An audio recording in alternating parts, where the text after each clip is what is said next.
Now, from WYDC TV, this is Big Fox News at 10. Thanks for joining us tonight. I'm Jennifer Lindgren. A group of parents plan to speak out at the Elmira City School Board meeting after serious allegations of bullying were raised at the Ernie Davis Academy. One family says the bullying led them to pull their child out of the school. Big Fox's Matt Kleindens spoke with parents about their concerns. He joins us tonight from Corning. Good evening, Jennifer. Parents are demanding more action be taken to address severe actions of bullying at the Ernie Davis Academy. One group of parents I spoke with said they will not stop until the issue is fully resolved. The instances of bullying that you are about to hear may be disturbing to some viewers.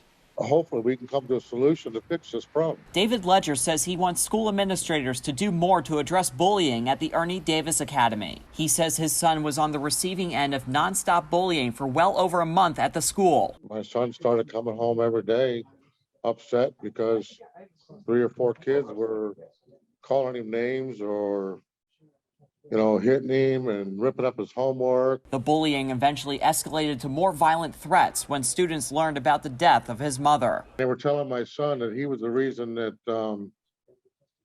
his mother killed herself, and telling my son to go home and split his wrist just like his mother. His stepmom, Christine, soon discovered pictures of her son cutting his arm, resulting in David and Christine pulling him out of school. David then approached the assistant principal about the kids who bullied his son. Well, I wanted to know what was going to happen to the kids that were bullying my son. He told me that what was the point of doing anything now that my son was out of their school? David then took to social media asking parents if their kids had similar experiences at the Ernie Davis Academy. He says hundreds of parents responded to his initial post, and he was heartbroken by some of the stories. One of the students was a friend of my son's. She got suspended from school because she was afraid to go to class, so she got suspended for skipping class. And another parent brought their daughter to the meeting.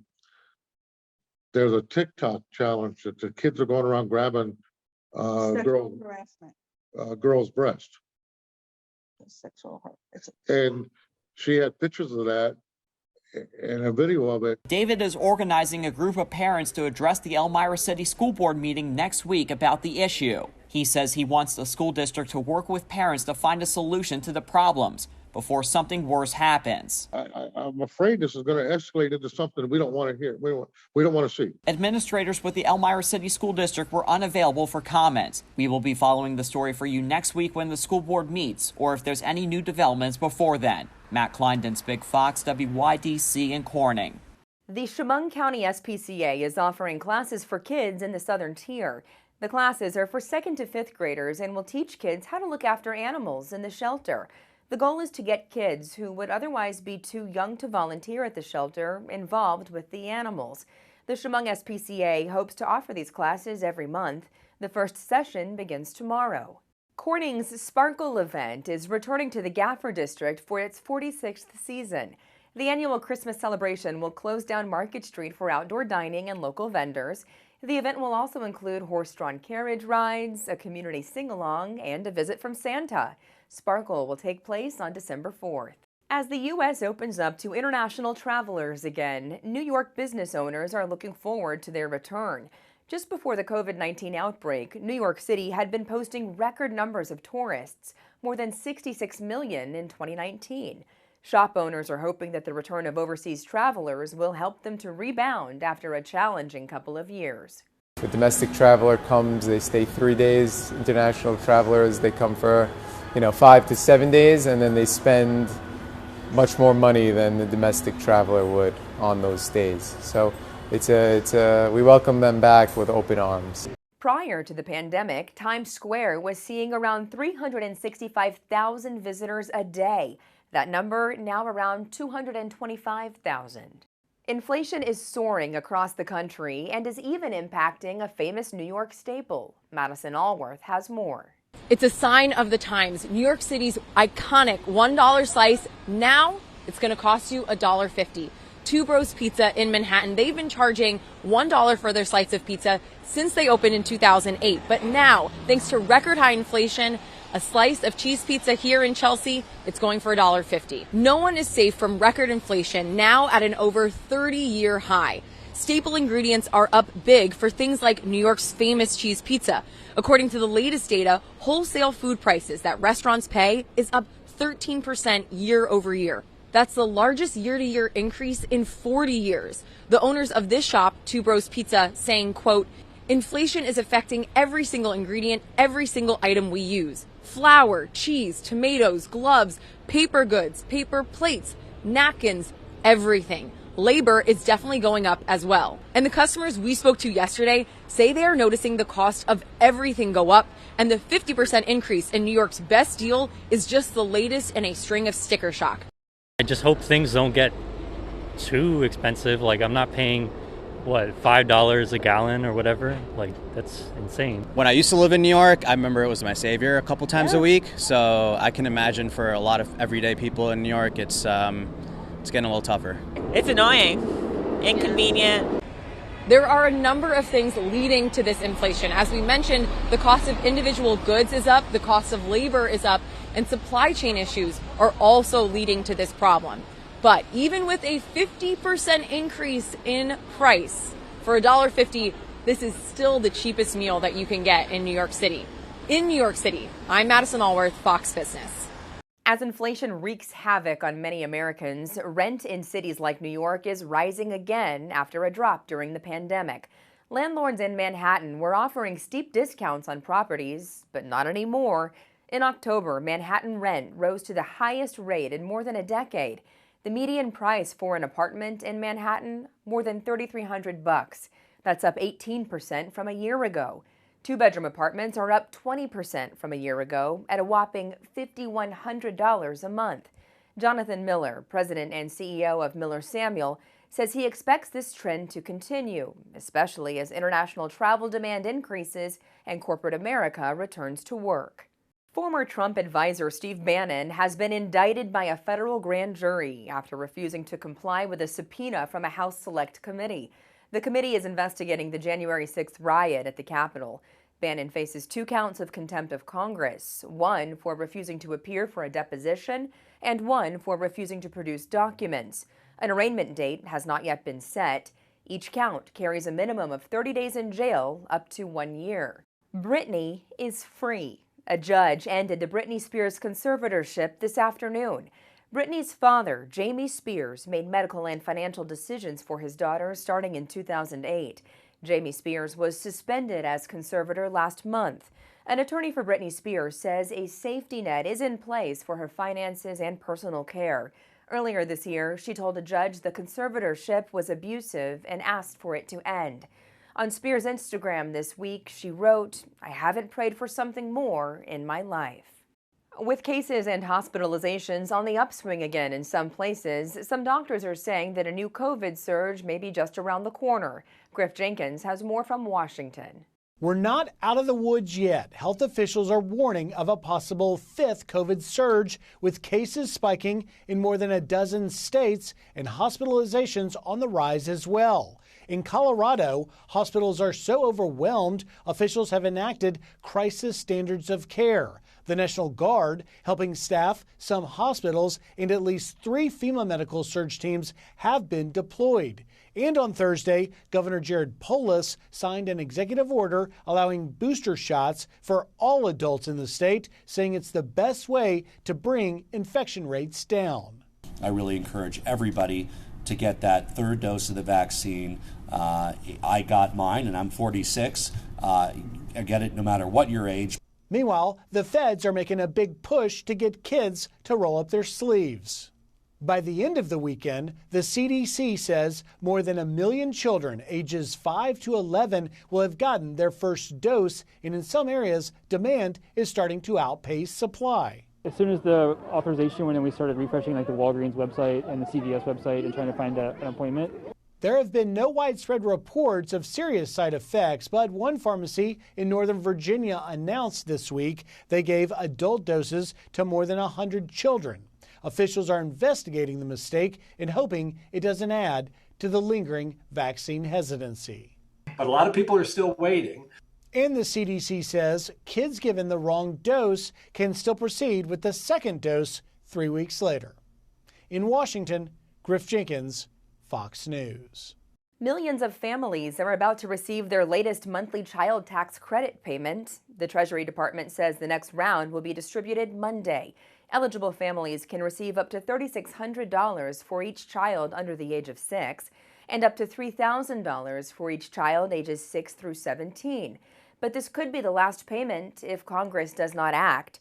The tax credit was created as part of the coronavirus relief package. It is only in effect for this year.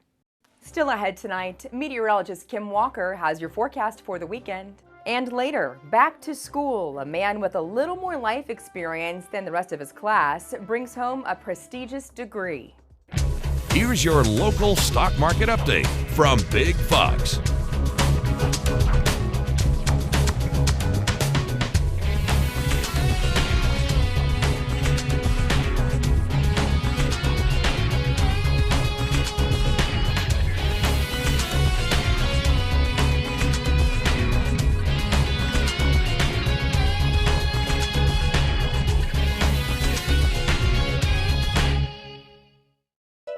Now, your Twin Tiers forecast from Big Fox. Tonight's Big Fox forecast is brought to you by William Mattar. Good evening, everyone. A chilly day, but it's going to get even colder as we make our way into the weekend. We could start off with a few showers in the morning, and then by Sunday, we have another system that will drive through, and it will bring the possibility of a few snow showers. The good news is we are expecting warmer conditions to return by the middle of next week, but we do have a cold front that is draped across our area that will continue to move to the east. On Saturday, there will be a few lingering showers, possibly even a wintry mix off to our west. But overall, it will be breezy tomorrow, and it will definitely be cold, a lot colder than the temperatures that we saw today. So here's a look at your Saturday's forecast. We start off in the 40s, and we really don't climb up much from there. We'll stay in the 40s through about 2 o'clock and then drastically drop into the 30s at around 6 o'clock in the evening. There will be a few showers across our area, and winds will continue to come from the southwest. However, those winds will shift and come from the north as we make our way toward the end of the weekend. So we have another system that will be driving through. It's going to be a quick mover, just clipping our area on Saturday, or I should say on Sunday into Monday, and it will bring the possibility of some snow across our area as we head into the early part of next week. So let's take a look at our future radar, where we're finding a few showers for the next hour or so, and these showers will continue to press off to the east along with that cold front, but there will be some areas just to our west that could pick up a little bit of snow. Some of that might move into Steuben County, but overall, I think we'll be warm enough where most of the precipitation will be falling as rain. And then on Saturday night, if there's any moisture left over, that could be changing into snow as those temperatures continue to drop. So there is a possibility of some wintry weather Saturday night into early Sunday. As we head throughout the day on Sunday, we are expecting off and on snow showers as temperatures will be quite cold in the morning hours and also in the evening. And then we could have another round of snow coming in on Monday. But here's a look at your forecast for tonight. Temperatures dropping down into the 30s in Elmira and Bath, 41 degrees in Corning, 43 degrees in Watkins Glen. Remember that it will be pretty wet as we start off the day tomorrow. And because of that rain, temperatures really won't warm up all that much. 45 degrees are high in Corning and Elmira, 47 degrees in Watkins Glen. Your extended forecast calls for a wintry mix Sunday and also into Monday, as those temperatures will be cold enough to sustain it in the overnight hours. Drier conditions on Tuesday, and we could have another round of rain on Thursday with another system. Supply chain bottlenecks are affecting the production of aluminum, causing numerous businesses that make products we use every day to feel the strain. Ashley Strohmeyer has more on how the craft beer industry is working through the struggle. An aluminum shortage is causing concerns for businesses across the country, with clogs in the supply chain slowing down the import of raw materials needed to make the metal, causing problems creating auto parts, construction tools, and cans for brewing companies. And the limited supply, coupled with rising demand, is only driving up costs for consumers. We were consuming at a rate that had never been consumed prior. For local craft breweries, the aluminum shortage is coming at an inconvenient time as many are starting to use a greater number of cans than ever before. Early COVID-19 restrictions in many states prevented customers from entering tap rooms for a pint, leaving breweries with hundreds of gallons of beer and no one to drink it. We had to have some sort of a packaging service to get us out into the community and to keep selling beer during the pandemic. Craft breweries without access to a packaging facility, however, are turning to some creative solutions with the help from Roadie Canning Solutions. We have a mobile canning operation designed to support small and medium producers. Mobile canning machines like this one are not only providing more beer for customers, but signs of relief for small business owners crippled by the pandemic. We survived because of mobile canning. The owner of Roadie Canning Solutions says he has been offering his services for free to help take financial burden away from local breweries trying to make back profits they lost last year. Listening to your favorite song may help improve your mood, but new research also suggests it may improve your overall brain function. Researchers from the University of Toronto studied the brain activity of 14 participants while they listened to playlists of their favorite songs and new music. Scans showed the patients' brains were more active in the auditory cortex while listening to the new music, but had activated a deep encoded network of the prefrontal cortex while listening to their favorite tunes. Researchers say the results show promise in helping patients with Alzheimer's, dementia, or brain injuries improve their brain function and memory. A former National Transportation Safety official is expressing concerns about flight crew workloads as the holiday flying season approaches. Jim Hall, a former NTSB chair, says the recent cancellations of flights at airlines like Southwest and American, from crew shortages over COVID, furloughs, layoffs, and early retirements, could possibly risk crew safety as airlines try to ramp up holiday flights. Hall says he thinks some of the airlines could be meeting demand in a, quote, haphazard way, creating possible future catastrophes. Southwest's Pilot Association says fatigue pull of the pilots was at 738 in October. That's compared to a normal 100. The Allied Pilots Association says fatigue pulls are higher in 2021 compared to 2019. Your health coverage costs during the coronavirus pandemic likely increased, according to the findings of a new survey. A Kaiser Family Foundation survey of about 1,700 small and large companies found that annual family premiums for employer-based health insurance rose 4% to more than $22,000. Employees are now paying about $6,000 toward that coverage. The survey indicates family premiums have increased 47% since 2011. A new development that could impact negotiations over President Biden's Build Back Better agenda.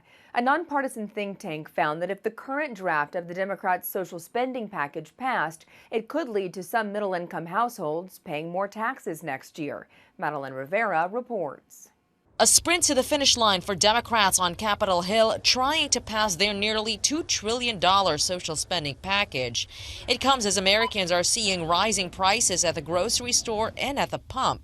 Progressives believe the legislation will deliver a much-needed financial boost for working families. We've got to get people back into the labor market. That will help increase the number of goods. And the Build Back Better agenda actually helps do that with paid family leave, with childcare. Some moderates feel differently and are pushing to first see the results of a Congressional Budget Office score to assess the total cost of the bill.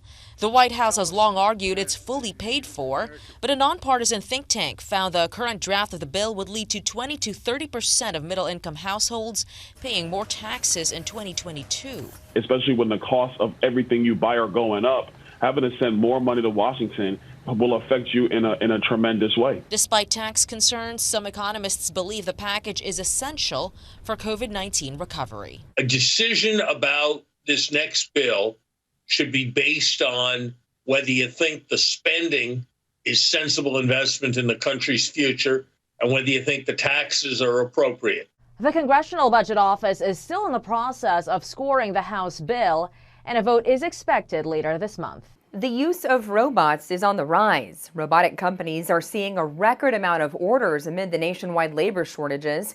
An industry group reporting $1.48 billion in sales for the industry, topping the previous high over the same period in 2017. Top industries ordering robots include the metals, semiconductor, and food and consumer goods industries. In the past year, some home buyers have opted to waive home inspections in hopes of landing a winning bid. Jenna Sachs has more on whether waiving that home inspection is worth the risk. And we can go up into the attic.